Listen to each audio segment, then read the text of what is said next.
नमस्कार, India news देख रहे हैं आप। आपके साथ मैं अभिषेक पांडे। बुलेटिन की शुरुआत करेंगे इस वक्त की बड़ी जानकारी के साथ। आपको बता दें कि भोपाल से इस बीच बड़ी जानकारी सामने आ रही है, उसका रुख कर लेते हैं। आपको बता दें कि देश भर में मनाया जा रहा है विजयदशमी का पर्व। तो बड़ी अपडेट आपको दे दें, और आज बुराई पर अच्छाई की जीत का दिन है।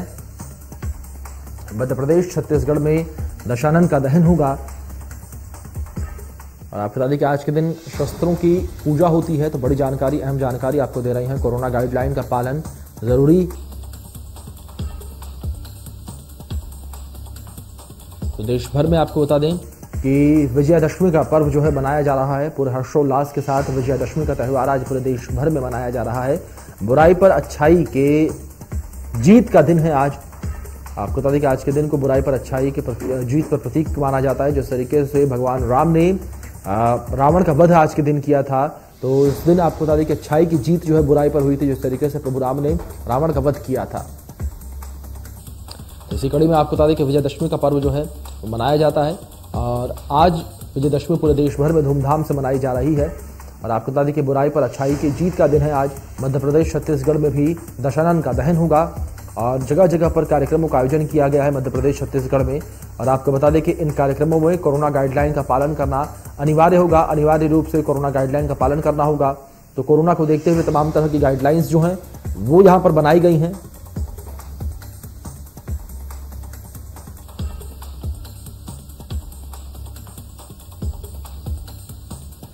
तो ये जानकारी आपको दे रहे हैं जिस तरीके से दशहरे का पर्व आज पूरे देश भर में धूमधाम से मनाया जा रहा है। इसी कड़ी में आपको बता दें कि मध्य प्रदेश छत्तीसगढ़ में दशहरे का त्यौहार धूमधाम से मनाया जा रहा है। और साथ ही आपको यह भी जानकारी दे दें कि मध्य प्रदेश और छत्तीसगढ़ में दशहरे का पर्व जिस तरीके से धूमधाम से मनाया जा रहा है, तो यहाँ पर आपको बता दें कि आज दशानन का दहन होगा। और इसी बीच आपको बता दें कि इस कार्यक्रम के दौरान, इन तमाम कार्यक्रमों के दौरान कोरोना गाइडलाइन का पालन करना विशेष रूप से अनिवार्य होगा। और सभी लोगों को कोरोना की गाइडलाइंस का पालन करना होगा। जिस तरीके से सरकार ने जो दिशा निर्देश तय किए गए हैं, उन तय दिशा निर्देशों के हिसाब से ही त्यौहार मनाना होगा।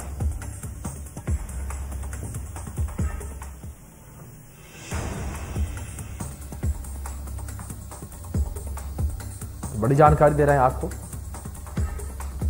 जिस तरीके से पूरे देश में विजयदशमी का पर्व मनाया जा रहा है पूरे धूमधाम के साथ, ठीक इसी प्रकार मध्य प्रदेश छत्तीसगढ़ में भी धूमधाम से मनाया जा रहा है त्यौहार। इसी बीच आपको बता दें कि हमारे सहयोगी ब्रजेश जैन हमारे साथ लाइव जुड़ गए हैं। इस खबर पर अधिक जानकारी के साथ उनका रुख कर लेते हैं। ब्रजेश, जानकारी यहां पर लेना चाहेंगे जिस तरीके से आज बुराई पर अच्छाई का जीत का पर्व है, किस तरीके से तमाम तैयारियां की गई हैं और किस तरीके से दिशा निर्देश जारी किए गए हैं प्रशासनिक अमले की ओर से कोरोना को देखते हुए।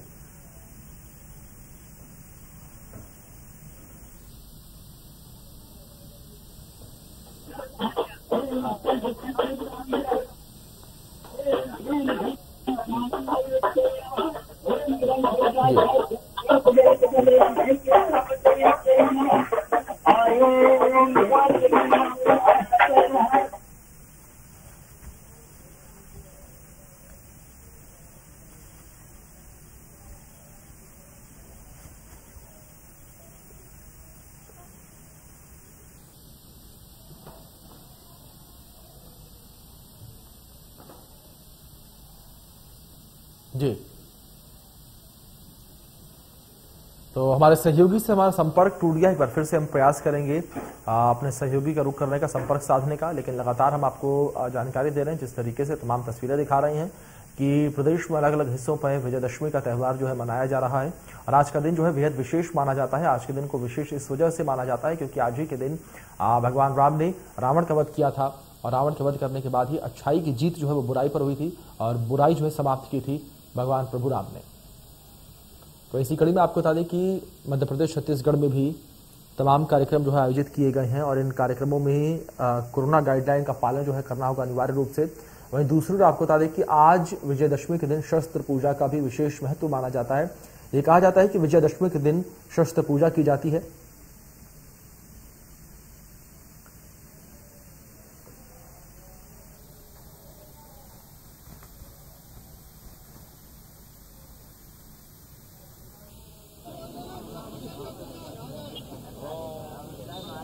तो आज आपको बता दें कि दशहरे का पर्व पूरे देश में धूमधाम से मनाया जा रहा है। मध्य प्रदेश छत्तीसगढ़ में दशहरे की धूम जो है साफ तौर पर देखने को मिल रही है। लोगों में उत्साह देखने को मिल रहा है, बच्चों में उत्साह देखने को मिल रहा है त्यौहार का।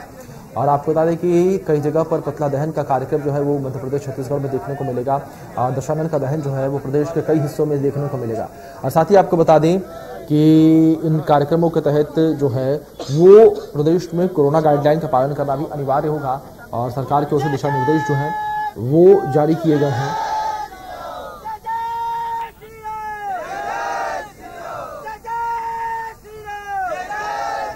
चलिए इसी बीच हमारे सहयोगी अजय गोहिल हमारे साथ रायसेन से जुड़ गए हैं, उनका रुख कर लेते हैं। अजय, जानकारी यहाँ पर लेना चाहेंगे कि रायसेन में कितनी धूम विजयदशमी की देखने को मिल रही है, किस तरीके से उत्साही दिख रहे हैं लोग? ले जाओ उसको, ले जाओ, उठा के ले जाओ बेटा। जी फोन फिर कट गया सर, इसी से कर दीजिए सर, इससे हो जाएगा।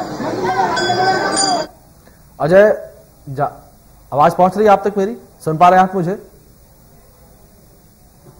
चलिए अपने हमारे सहयोगी ब्रजेश हमारे साथ लगातार बने हुए हैं भोपाल से, उनका भी रुख कर लेते हैं। ब्रजेश, जानकारी आपसे लेना चाहेंगे किस तरीके का उत्साह लोगों में देखने को मिल रहा है और जिस तरीके से तस्वीरें हम आपकी देख पा रहे हैं, किसी कार्यक्रम में आप मौजूद है, कार्यक्रम की जानकारी दीजिए और किस तरीके से ये कार्यक्रम आयोजित है।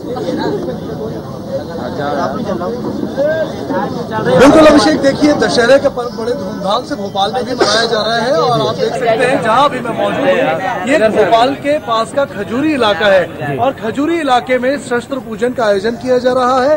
यहाँ आप देख सकते हैं विश्व हिंदू परिषद का ये अभिषेक शस्त्र पूजन का आयोजन हो रहा है। देख सकते हैं आपके तमाम तरह के शस्त्र हैं जो बड़े ही तरीके से सजाए गए हैं और तमाम जो कार्यकर्ता हैं सैकड़ों की संख्या में यहाँ मौजूद है अभिषेक, और तमाम जो ग्रामीण क्षेत्रों से आए हुए कार्यकर्ता शस्त्र पूजन का आयोजन कर रहे हैं। यह आयोजन दशहरे के दिन सवेरे जैसा कि रीति रिवाज है और पुरानी मान्यता है कि राम जी ने भी जो रावण से युद्ध है वो जीतने के बाद दशहरे की शाम को शस्त्र का पूजन किया था।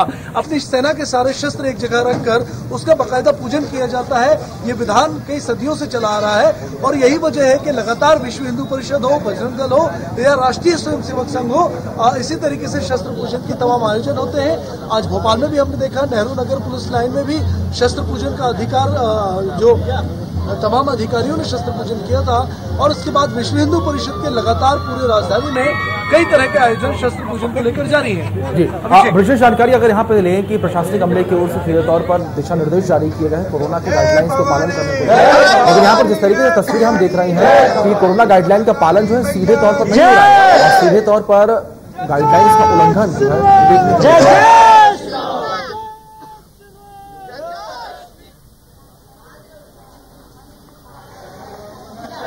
भारी नजर आती है और हालांकि तमाम तरीके की गाइडलाइन विसर्जन को लेकर भी जारी की गई थी कि विसर्जन में भी जो है कोरोना गाइडलाइन लगातार जो आस्था है वो भारी नजर आ रही है। तो लगातार शस्त्रों का जो पूजन है तो कहीं ना कहीं वो इसी तरीके से भोपाल में नजर आता है। विशेष जानकारी यहाँ पर यह भी लेना चाहेंगे कि प्रशासनिक अमले की ओर से क्या कुछ व्यवस्थाएं की गई हैं सुरक्षा को लेकर, क्योंकि जिस तरीके से विजयदशमी का आज त्यौहार है, लोग अपने घरों से निकल रहे हैं, जगह जगह पर मेले का आयोजन भी किया गया है, तो किस तरीके से प्रदेश में सुरक्षा व्यवस्था के पुख्ता इंतजाम किए गए हैं?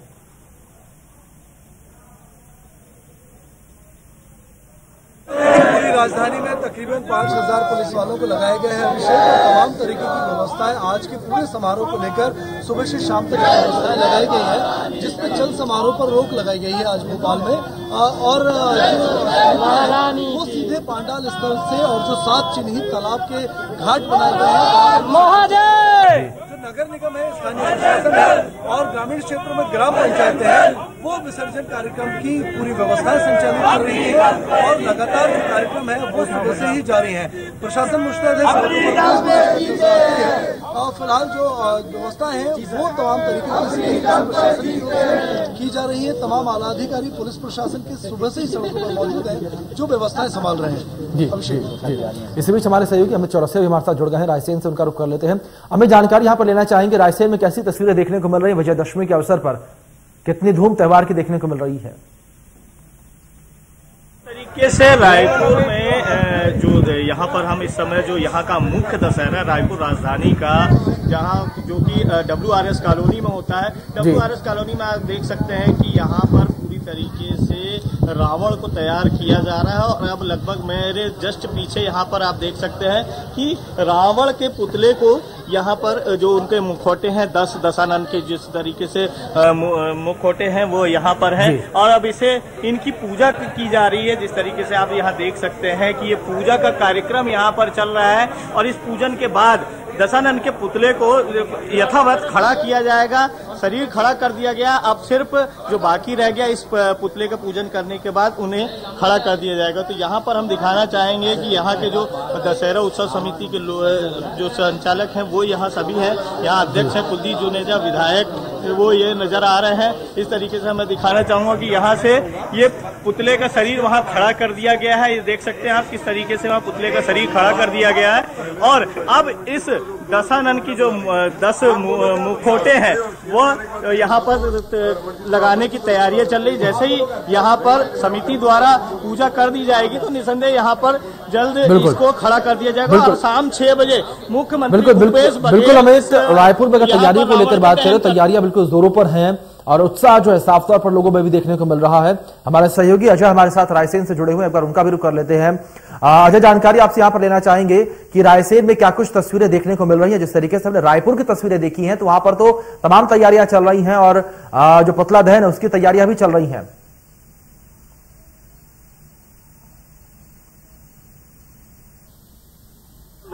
रायसेन के स्थानीय दशहरा मैदान में 33 फीट के रावण की पुतला लगाया गया है जिसमें दहन किया जाएगा। तो उसमें उस कार्यक्रम में मुख्य स्वास्थ्य मंत्री जो हैं प्रभुराम चौधरी वो मौजूद रहेंगे। वहीं अगर रायसेन जिले के बरेली की बात की जाए तो इस समय हम रायसेन के मध्य प्रदेश में प्रसिद्ध ऐतिहासिक स्थल छिंद मंदिर में मौजूद है।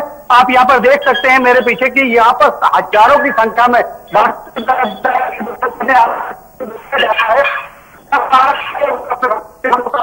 मुस्कुराते हुए अपने भक्तों की मनोकामना पूर्ण करते हुए आज के दिन का विशेष महत्व है।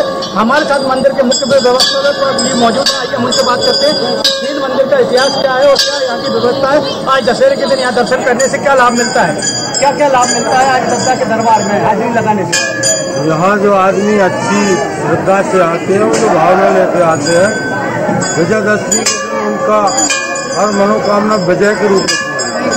हनुमान जी महाराज की बहुत दिनों से यहाँ कृपा है, शुरू से ही जब से यहाँ भक्त लोग आते हैं सबकी मनोकामना पूरी। सबसे पहली बार कब इस मंदिर की स्थापना की थी, जब से निरंतर आज तक सबके काम पूरे करते जा रहे हैं? सन 1967 के पूर्व मेरे ग्रैंड फादर भीमूलाल जी रघुवंशी उन्होंने अपने खेत में हनुमान जी की स्थापना पीपल के नीचे छोटी बढ़िया बना कर की। उसके बाद भगवान राम दरबार की स्थापना सन 1995 में मेरे पिताजी ने करवाई और वर्तमान में मैं सेवा कर रहा हूँ। अभी तक कहा जाता है छिंद बाबा के दर्शन करने मात्र से ही सारी मनोकामना पूर्ण हो जाती है। आज दशहरे का पर्व है, हजारों की संख्या में भक्त बाहर जा रहे हैं। 4 बजे से करीब 25,000 भक्त यहाँ दर्शन कर देते हैं। तो शाम तक कितनी संख्या बढ़ सकती है? ये संख्या तो हनुमान जी महाराज जिसको बुलाते वही यहाँ पाते, नाम संख्या का आकलन करते। हम तो भक्तों के हृदय में भगवान को देखते हुए भक्तों के दर्शन करने में लगे रहते ना। हमें इनकी व्यवस्था अच्छी हो इसलिए हम लोग इस काम कर नहीं करते। तो आप देख सकते हैं मंदिर के मुख्य व्यवस्थापक का कहना है कि यहाँ पर हम तो भक्तों को गिन नहीं सकते, लेकिन यहाँ पर एक बात मैं आपको बताना चाहूँगा कि भक्तों की यहाँ पर कतार टूटती नजर नहीं आ रही है। और सिर्फ रायसेन या भोपाल ही नहीं, मध्य प्रदेश के कोने कोने सहित देश से भी यहाँ पर भक्त लगातार आ रहे हैं दद्दा के दर्शन करने के लिए।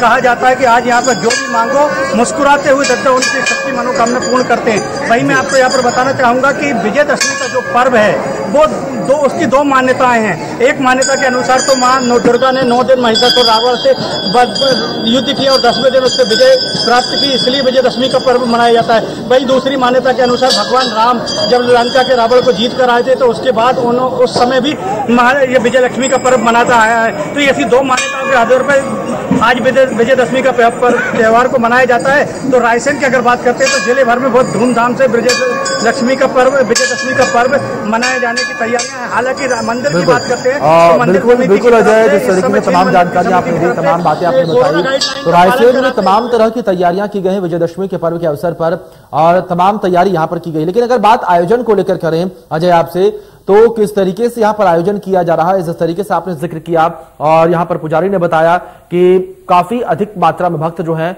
वो मंदिर पहुंचते हैं, तो भक्त जो है सुचारू रूप से दर्शन कर सके उसको लेकर क्या कुछ इंतजाम किए गए, किस तरीके से पुख्ता बंदोबस्त किए गए हैं?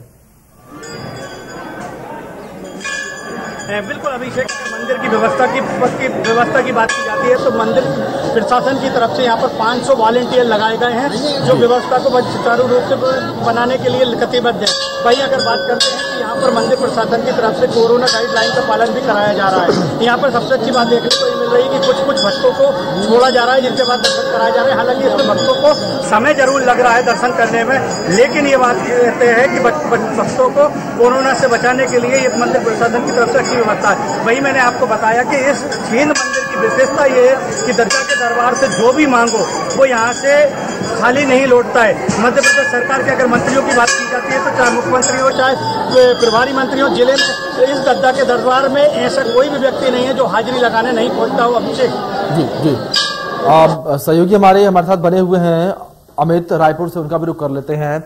अमित, जानकारी आपसे यहाँ पर यह भी लेना चाहेंगे कि रायपुर में किस तरीके से तमाम व्यवस्थाएं चाक चौबंद रखी गई हैं और किस तरीके से तमाम व्यवस्थाओं को सुव्यवस्थित किया गया है कि जब शाम होते होते जो श्रद्धालु हैं, जो लोग अपने घरों से बाहर निकलें तो उन्हें किसी तरह की कोई परेशानी ना हो।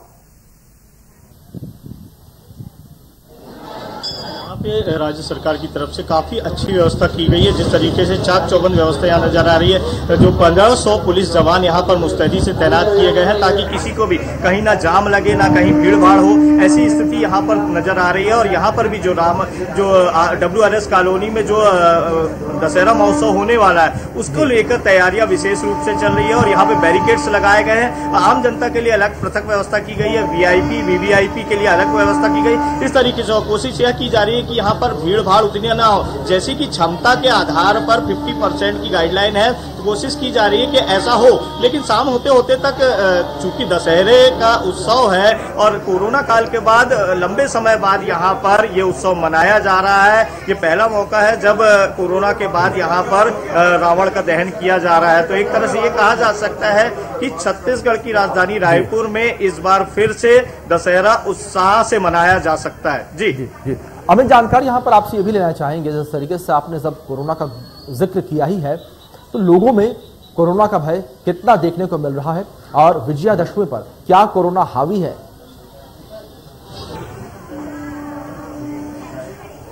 मैं ये बताना चाहूंगा कि छत्तीसगढ़ में कोरोना के मामले नगण्य हैं बिल्कुल, क्योंकि पूरे प्रदेश में अगर 7 से 8 केस आ रहे हैं तो ये संख्या बहुत नगण्य मानी जा सकती है। और एक तरह से कहा जा सकता है कि कोरोना की विदाई छत्तीसगढ़ से एक तरह से हो चुकी है। तो ऐसे में जो सोशल डिस्टेंसिंग की बात है, मास्क की बात है, वो जरूर सावधानी बरतनी चाहिए। हालांकि लोग लापरवाही कर रहे हैं क्योंकि तीसरी वेव के आने का खतरा अभी भी बना हुआ, तो ऐसे में लोगों को सावधानी बरतनी चाहिए और मास्क पहनकर वो किसी भी सार्वजनिक आयोजन में उसमें कोई रोक टोक कहीं नहीं है, ना राज्य प्रशासन की तरफ से ना जिला प्रशासन की तरफ से। तो ऐसे में सबसे पहले अपनी सावधानी खुद अपने हाथ है, ये विशेष ध्यान लोगों को रखना चाहिए। और किसी भी ऐसे आयोजन जो सार्वजनिक स्तर पे आयोजित किया जा रहा है तो वहां पर पहुंचने से पहले सैनिटाइजर से लेकर सोशल डिस्टेंसिंग और मास्क पहनना चाहिए। जी हमारे सहयोगी अजय गोहिल भी हमारे साथ लगातार बरकरार है, रायसेन से उनका रुख कर लेते हैं। अजय, जानकारी यहां पर आपसे लेना चाहेंगे, सवाल मेरा आपसे भी वही है कि क्या रायसेन में भी कोरोना का डर लोगों में देखने को मिल रहा है और कितने भयभीत लोग कोरोना से नजर आ रहे हैं, क्या और इसका असर क्या लोगों पर भी पड़ता हुआ दिख रहा है कि कम संख्या में लोग पहुंच रहे हैं विजयादशमी के त्यौहार को देखते हुए? नहीं, मैं आपको क्लियर करना चाहूंगा कि हालांकि शासन द्वारा यहाँ पर 50% क्षमता के साथ दशहरा पर्व को मनाने की यहाँ पर वो शर्त रखी गई है। लेकिन अगर मंदिर की बात करते हैं तो भक्त का जो भक्ति है उसके आगे कोरोना फेल नजर आ रहा है। भक्तों से मना करने के बाद भी भक्त बिल्कुल अपने दद्दा के, अपने प्रसिद्ध भगवान हनुमान जी के दद्दा के, छीन वाले दद्दा के दर्शन हजारों की संख्या में पहुंच रहे हैं। उनको ये लग रहा है कि हम आस्था जो है वो कोरोना पे भारी है। हमारे साथ मंदिर के समिति के एक और सदस्य मौजूद है, आइए हम उनसे पूछते हैं कोरोना काल की क्या व्यवस्था की गई है आपके द्वारा कोरोना के लिए। और यहाँ पर लैट्रिन बाथरूम पानी पीने की व्यवस्था सब व्यवस्था तो आप देख सकते हैं बिल्कुल अजय, अगर बात तैयारियों को लेकर करें आपसे तो तमाम तैयारियां जो हैं वो की गई हैं। इसी बीच हमारे सहयोगी अमित चौरसिया हमारे साथ भी बरकरार है, उनका भी रुख करेंगे। अमित, जानकारी आपने तमाम दी, लेकिन यहाँ पर हमारे दर्शकों को दिखाइए आपके पीछे जिस तरीके से हम देख रहे हैं तस्वीरों में कि रावण भी मौजूद है और इसी पुतले का दहन शाम को किया जाएगा। किस तरीके से पुतला तैयार किया गया है और इस पुतले की क्या कुछ विशेषताएं हैं वो भी बताइए हमारे दर्शकों को। बिल्कुल, जिस तरीके से आप देख सकते हैं कि ये 51 फीट का रावण यहाँ पे तैयार किया गया। हमेशा यहाँ 101 फीट का रावण तैयार होता था, लेकिन इस बार चूंकि कोरोना काल के चलते 51 फीट की हाइट की गई है। और इस तरीके से यहाँ पर जो आज मुख्यमंत्री 6 बजे के लगभग इस पुतले का दहन करेंगे। मैं यहाँ बताना चाहूंगा कि यहाँ पर विशेष आतिशबाजी का व्यवस्था की गई है। और जिस तरीके से यहाँ पे इस समय पूजा अर्चना जो दशहरा उत्सव समिति के अध्यक्ष कुलदीप जुनेजा, उनके द्वारा ये पूजा अर्चना का कार्यक्रम चल रहा है। यहाँ पर रावण की पूजा के बाद इसे पुतले पर लगाया जाएगा और इस तरीके से रावण का जो पूरा एक ढांचा है वह तैयार होगा। मैं दिखाना चाहूंगा कि आधा ढांचा वहां पर तैयार कर दिया गया है और जिस तरीके से आप देख सकते हैं कि ये ढांचा पूरा तैयार कर दिया गया और क्रेन के माध्यम से इसके ऊपर चढ़ाया जाएगा। तो 51 फीट की यह पुतला है और अब तक यहाँ पर 101 फीट का रावण तैयार होता रहा है, लेकिन कोरोना काल के चलते इसकी हाइट को कम किया गया है। लेकिन इसमें कहीं भी लोगों के उत्साह में और दशहरे के उत्सव को लेकर किसी तरह की कोई कमी नजर नहीं आ रही है। राज्य सरकार भी बिल्कुल अमित, लोगों में जो है उत्साह की कमी साफ तौर पर देखने को नहीं मिल रही है।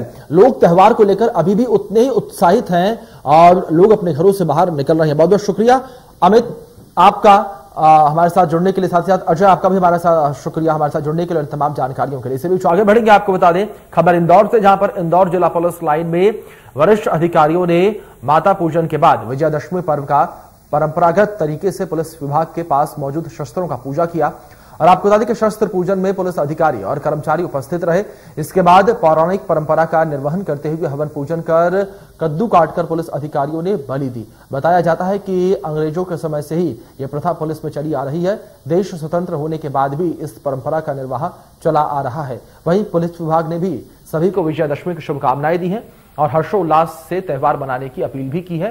साथ ही संकल्प लिया कि माफियाओं और मिलावटखोरों के खिलाफ जो अभियान चल रहा है वह लगातार चलता रहेगा। दशहरे के विजयदशमी के दिन हम भगवान मर्यादा पुरुषोत्तम श्री राम के आचरण को अपने जीवन में आत्मसात करें, यही संकल्प रहता है। मैं सभी नगर के वासियों को और सभी को विजयदशमी की हार्दिक शुभकामनाएं देता हूं।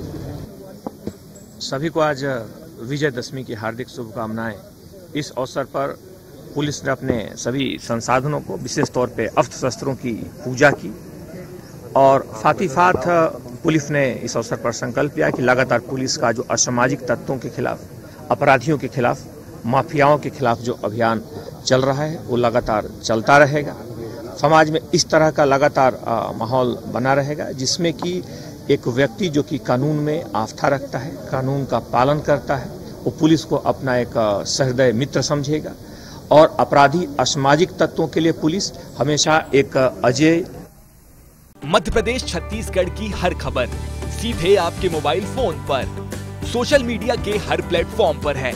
इंडिया न्यूज मध्य प्रदेश छत्तीसगढ़, अभी सब्सक्राइब करें हमारा चैनल और पाएं मध्य प्रदेश छत्तीसगढ़ की पल पल की खबर।